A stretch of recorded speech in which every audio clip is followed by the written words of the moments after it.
বলছি মডার্ন হতে চাও? মডার্ন খুব সোজা। তাহলে আর ওই ভাত ভাত বলে চিৎকার করলে চলবে না, বলবে রাইস। আর ওই বিস্কুট বিস্কুট বললে হবে না, বলতে হবে বিস্কিটস। আর যদি কখনো ব্যথা লাগে না, তো ও মা গো, ও বাবা গো করে চিৎকার না করে হালকা একটু করে বলবে আউচ। কি হয়ে গেলে তুমি মডার্ন। ব্যাস, খুবই সোজা। আমি মডার্ন। আউচ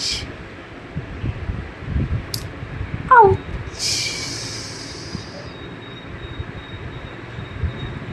সত্যি বললাম তো, আউচ।